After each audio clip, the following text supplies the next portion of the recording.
네, 어느 한 나라가 민주주의가 잘 작동하는지 안 하는지 어떻게 아시는 줄 아십니까? 언론이 잘 돌아가고 있는지, 언론이 당당하게 말할 수 있는지를 따집니다. 정말 중요한 문제인데요. 이 언론 관련된 이야기를 다루는 곳이 과방이죠. 과방 이야기부터 먼저 짚고요. 전국 현안도 풀어드리겠습니다. 더불어민주당 한민수 의원 나오셨습니다. 어서 오십시오. 안녕하세요. 서울 강북을 국회의원 한민수입니다. 네, 자 네. 의원님께서도 뭐 언론에 계셨었고 또 예. 과방이 소속이신데 일단 유일임 전 방송통신심의위원장 이른바 민원사주 논란으로 많이 알려져 있는데 무혐의 처분이 났어요. 그리고 직원은 오히려 개인정보보호법 위반. 검찰에 송치가 됐지요. 네. 지금 공익 제보자 네네. 세 분에 대해서 정말 깜짝 놀랐습니다. 일단 우선 이 사건이 우리 청취자분들께서 간단하게 말씀을 드리면 네. 이번 대선 말고 지난 대선입니다. 네네. 22년 3월 9일에 있었던 대선 직전에 뉴스타파가 김만배 씨와 신학님 전 네. 언론노조 위원장 간의 녹취록을 공개. 네. 그 녹취록보다는 그때 보도를 하지요. 네네. 그 인터뷰 내용을 보도했는데 윤석열 정권의 이제 검찰이 이게 조작됐다.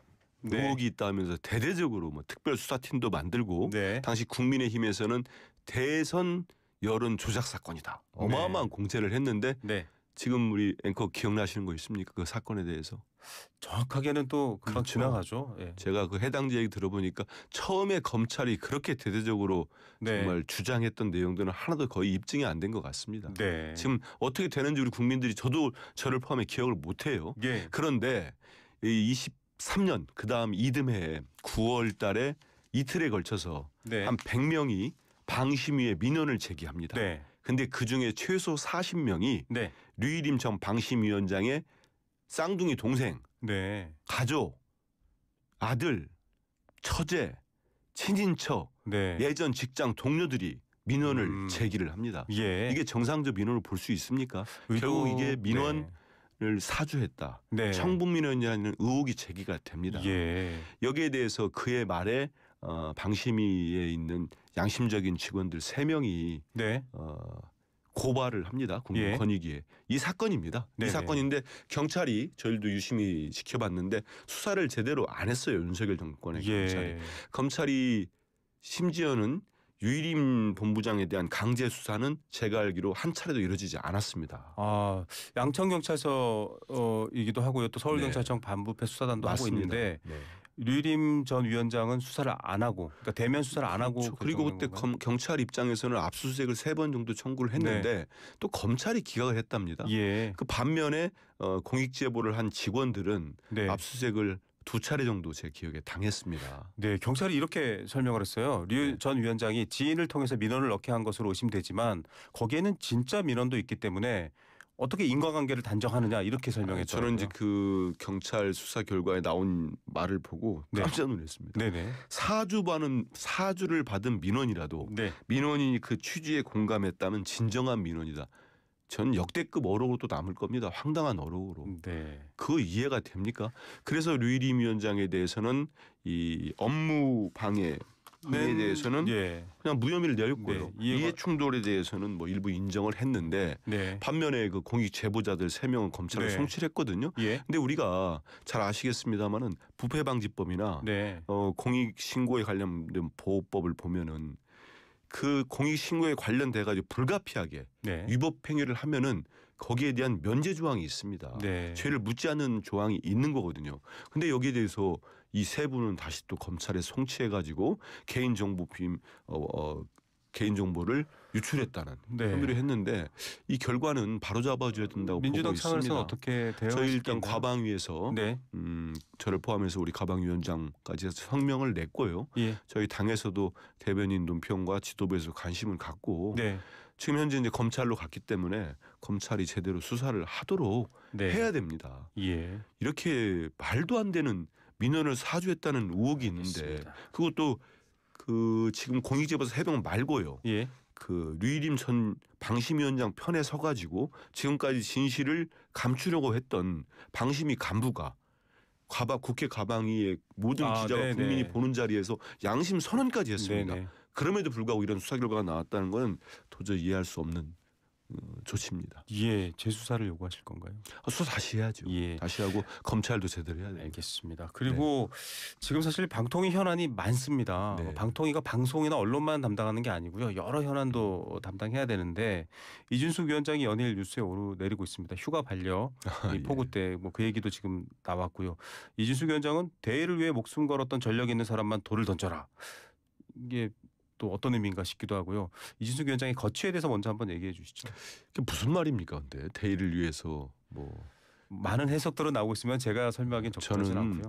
가방 위에서 지난해 7월에 이제 청문회를 거쳤으니까 1년 됐지요. 네. 그 사이에 탄핵 소추돼 가지고 한동안 직무가 정지된 기간이 네. 있고요. 근데 그 현안 질의 때나 여러 가지 기간 동안에 봤을 때 전 도저히 제 상식으로 볼 때는 저분이 기자 출신이었을까도 싶기도 하고 그 윤석열 정권이 지금 저렇게 폭망하는데 여러 가지 요인이 있겠습니다마는 정말 무자비하고 무도한 방송 장악, 언론 장악을 하려고 했던 것도 큰 원인이라고 봅니다. 예. 정권이 실패한 그 천병의 방통위가 있었어요. 예. 그중에 또 이준숙 위원장도 그 역할을 했기 때문에 지금 감사원에서 네. 이준숙 위원장은 정치적 중립 의무 위반이라고 결론을 내렸습니다. 네. 그랬으면은 책임을 져야 되지 않겠습니까? 예. 그리고 경찰에서 지금 청탁금지법 위반 혐의로 수사를 하고 있습니다. 네. 뭐 이른바 빵진수, 빵 사 먹고 법 가가지고 그런 혐의에 대해 수사를 하기 때문에 또 그 당시 경찰이 11개월 동안 제대로 수사를 안 했습니다. 그래서 그에 대한 책임을 지고 저는 하루라도 빨리 직을 내려놓는 게 맞다고 생각을 합니다. 방심위원들, 방송통신위원회 위원들을 이제 야권에서도 국회에서도 좀 논해서 사람을 다 채워 넣었으면 됐지 않느냐라는 현 야권 비판도 있습니다. 이 야당이요. 네. 근데 그거는 뭐 지금 이 순간 와가지고 어느 부분이 먼저부터 잘못됐다. 닭이 먼저냐 달걀이 먼저 따지는 게 참 좀 그렇습니다만은 네. 윤석열 대통령이 어떻게 했습니까? 지금 우리 국회 가방위원장이신 최민희 의원을 우리 민주당이 국회에서 적법한 절차로 방통위원 야당 몫으로 민주당 몫으로 선출을 합니다. 그런데 7개월 동안 임명을 안 합니다. 네. 그 사이에 무슨 일이 있었냐면은 윤석열 대통령이 지명한 대통령 몫의 위원들만 가지고 온갖 방통위를 장악하는 조치들, 방송을 장악하는 조치들 계속 해왔습니다. 그러고 난 다음에 지금 와가지고 뭐 이준숙 위원장도 그렇고 왜 다시 추천 안 해가지고 정상적이지 못하게 하느냐. 방통위 그렇게 했고요. 방심위도 대통령이 임명한 사람들, 그 사람들 3명만 가지고 또 무도하게 운영을 해온 정권이 윤석열 정권이었다. 거기에 책임져야 될 사람이 이준숙 현 방통위원장과 지금 직전에 사직한 류일인 방심위원장이다. 이런 말씀 드리고 싶습니다. 예, 지금 사실 뭐 같은 언론사에 있는 사람들한테는 큰 이슈이긴 한데 TBS가 서울시의회의 어떤 결정으로 지금 운영할 돈을 못 받고 있는 상황이기도 하고요.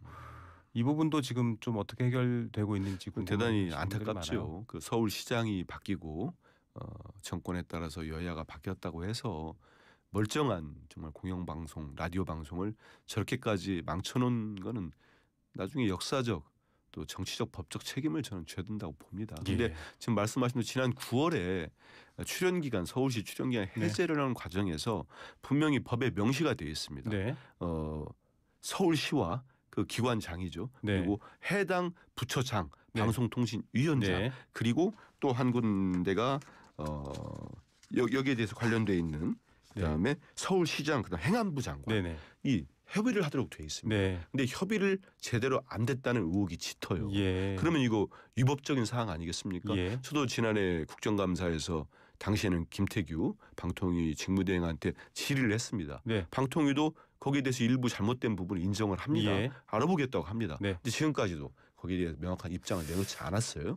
그래서 우리 가방위 차원에서도 또 우리 야당, 우리 민주당 의원이 있는 행안위 차원에서도 진상을 좀 보고 이에 필요한 감사원의 감사를 요구하기로 했습니다. 예, 자 정권이 바뀔 때마다 언론을 두고도 사실 계속 어떻게 보면 좀 기시감 있는 일들이 반복돼 왔는데 방송 3법 통과도 앞두고 있지만 이재명 정부와 또 민주당이 추구하고 있는 방송 언론 환경의 미래, 정책, 뭐 기조 이런 것들을 한번 좀 정리해 주시면 좋을 것 같아요. 저희들이 지금 8월 4일 날 저희 이제 가방위 차원에서는 통과를 시켰고 본회의가 열리면요. 네. 그때 방송 3법에 방송법부터 저희가 처리를 하려고 하고 있습니다. 네. 근데 지금 그거를 두고 국민의힘에서 필리버스터 이제 이른바 무제한 네. 토론을 신청을 하려고 하는 것 같습니다. 그 얘기는 또 막아보겠다, 방해를 해보겠다는 건데 저는 도무지 이해가 안 됩니다. 예. 일전에 여당일 때는 방송 장악을 한 방송을 놓지 않겠다.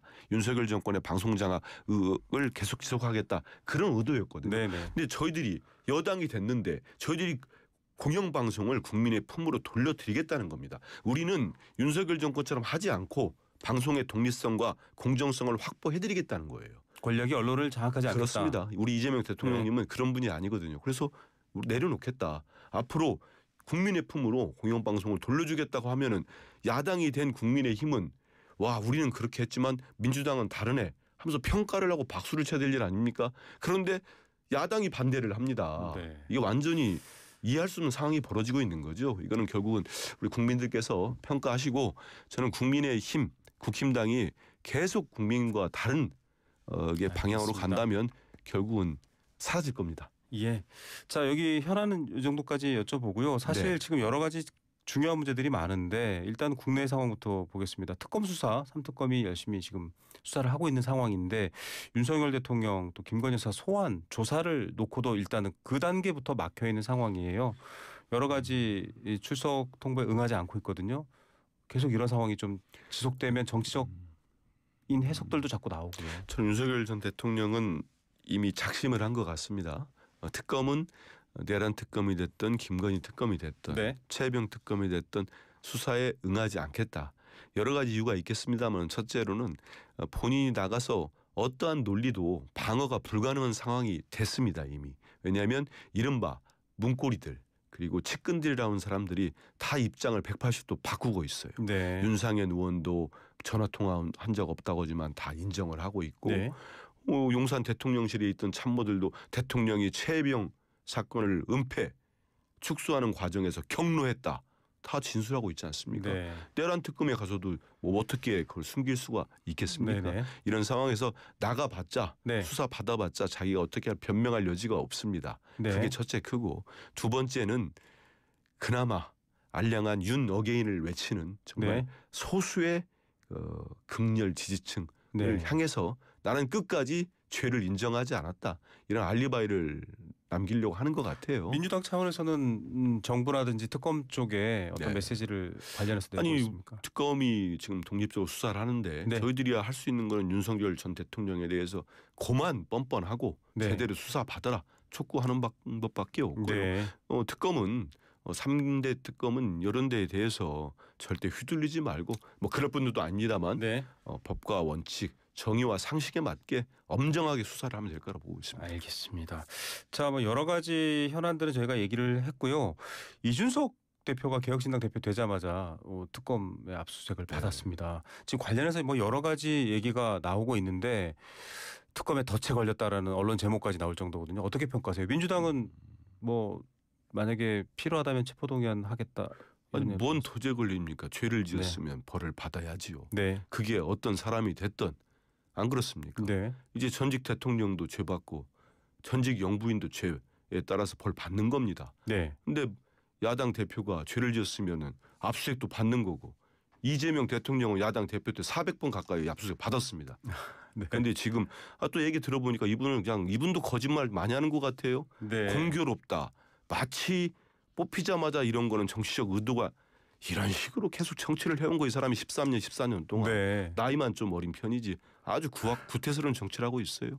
안 그렇습니까? 특검이 입장을 밝혔어요. 네. 미국 출장 중이기 때문에 그 압수수색을 미뤄줬다. 네. 그 얘기까지 밝혔는데 뭐가 공교롭습니까? 제대로 수사하는 거고 네. 그리고 본인이 떳떳하면은 제발로 가서 수사받는 게 맞습니다. 예. 그렇지 않습니까? 저는 그때부터 이상했어요. 예. 지난 총선에서 그 총선 엄중한 시기에 한 사찰에 가가지고 새벽 3시에 무슨 홍매화를 심고 네. 있습니까? 그게 임금학자 2번 보여준 거하고 뭐가 다릅니까? 예. 저는 그때부터 이분 이상하지 않나 생각했어요. 명태균 씨와 인연이 깊은 것 같은데 그리고 그 공천 개입 의혹도 그렇고 당시 네. 국민의힘 대표 아닙니까? 예. 당연히 수사 대상에 오르는 거죠.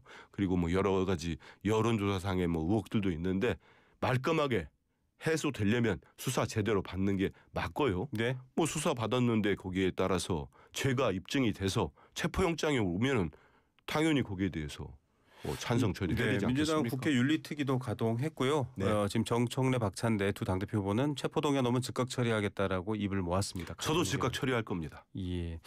자, 찬성표를 던져서. 알겠습니다. 그리고 지금 김건희 여사 관련된 조사 중에서 뭐 이른바 순방 목걸이라고 하는 게 있는데 예. 가품으로 나왔고요. 모조품이고 진술이 뭐 바뀌고는 있습니다만 일단 진품이 아닌 걸로 드러났어요. 이제 뭐 다른 또 여러 가지 고가의 그림들도 압수수색되고 이런 상황인데 이 문제는 어떻게 풀어가야 될까요? 이런 일들이 나올 때마다 모든 부끄러움의 몫은 우리 국민들이 갖고 가고 있습니다. 만약 가품, 모조품, 짝퉁이란 얘기예요. 그러면 대한민국 대통령이 첫 순방을 가는데 그 대통령 부인이 영부인이 당시 언론 보도를 통해 드러난 게 목걸이 6,200만 원, 브로치 2,600만 원, 팔찌 1,500만 원짜리였습니다. 도합 1억 원이 넘는 거예요. 그럼 1억 원이 넘는 진품이었으면 1억 원이 넘는 거를 목과 팔찌 둘둘 감고 갔는데 이게 모두 짝퉁이라는 얘기입니까? 창피하지 않습니까? 저는 그 주장에 대해서 믿질 않습니다. 왜냐하면 처음부터 그러면 차라리 그렇게 해명을 해야 되는데 뭐 지인에게 빌렸다 뭐 이런 식의 해명을 3년 전에 했어요. 그리고 지금 와가지고 저런 식의 주장들을 하고 있는데 저는 그 사돈집 오빠의 장모집에 어떤 고도의 어떤 보도가 이미 나오고 있지 않습니까? 무관하다 뭐 이렇게 입장은 밝히긴 하더라고요. 저는 조금 그러지 않을 것 같고요. 저와 무관한 재산이다. 예, 수사를 제대로 하면은 나올 것 같고 그럼 묻고 싶어요. 그러면 그것도 짝퉁이면은 이번에 아크로비스타 사저 아닙니까? 압수수색할 때 저도 언론 보도 보니까 샤넬 구두만 12컬레가 있었다는 거예요. 그럼 그것도 다 짝퉁입니까? 그러면 그 최재형 목사한테 받은 디올백 300만 원짜리도 짝퉁입니까? 그 말이 안 되잖아요. 그래서 이런 부분들 우리 국민들 아직도 저 윤석열, 김건희 부부는 정신을 못 차렸어요. 입만 열면 거짓말을 속이려 합니다. 알겠습니다. 저는 제대로 수사 받아야 된다. 예. 자 마지막으로 여야가 전당대회를 하고 있습니다. 8월 2일, 8월 22일 이거 좀 선명성 경쟁으로 양당이 가고 있는데 민주당 얘기만 여쭤볼게요. 좀 더 선명한 주장을 하시는 분께 힘이 더 실린다라는 추세가 보도되고 있더라고요. 저도 이제 선거에 현역 의원이니까 이제 돕는 분도 있고 하기 때문에 제가 중립적으로 말씀을 드리면 전 투표율이 높은 부분을 좀 주목해 봅니다. 왜냐하면 영남권 투표율을 보니까 권리당원 65%가 넘었더라고요. 그 얘기는 우리의 많은 정말 권리당원들께서 여전히 내란이 끝나지 않았구나. 내란이 이어지고 있고 지금 윤석열, 김건희 부부의 행태나 수사도 받지 않는 그리고 이제 국민의힘의 전당대회 과정에서 볼 때 여전히 윤 어게인을 외치고 계엄은 계몽령이고 탄핵은 반대하는 세력들 그분들이 지금 당권을 잡겠다가 나온 거 아닙니까? 그러다 보니까 우리 지지층 당원들께서는 전당대회에 더 관심도 갖고 정말 개혁적이고 저 내란을 종식하면서 내란 세력들을 척결할 수 있는 당대표 선거가 돼야 되겠다. 이런 마음들을 갖고 계신 것 같습니다. 뭐 의원님이나 가까운 분들 사진을 이렇게 공개하면서 이런 많은 분들이 나를 돕고 있어 이런 것들도 있는데 의원님은 어디? 저는 정청래 후보를 돕고 있는데요. 저는 정청래 후보나 박찬대 후보나 두 분 다 저도 개인적으로 가깝기도 합니다만 두 분 다 대통령님을 잘 이렇게 뒷받침해서 이재명 후보 성공할 수 있는 능력을 갖춘 당대표 후보라고 봅니다. 그래서 알겠습니다. 지금 선의의 경쟁. 시간이 좀 짧은데요. 지금 국민의힘은 어쨌든 전한길 씨의 입당과 뭐 유튜브 출연까지도 기사화될 정도로 어떻게 보면은 뭐 앞서 윤어게인 말씀하셨습니다만 이런 쪽과의 어떤 포용 여부를 강조하고 있습니다. 거기도 조금 어떻게 보면은 더 보수라기보다는 뭐랄까요? 더 선명성 있는 그런 저는 선명성이 아니고요.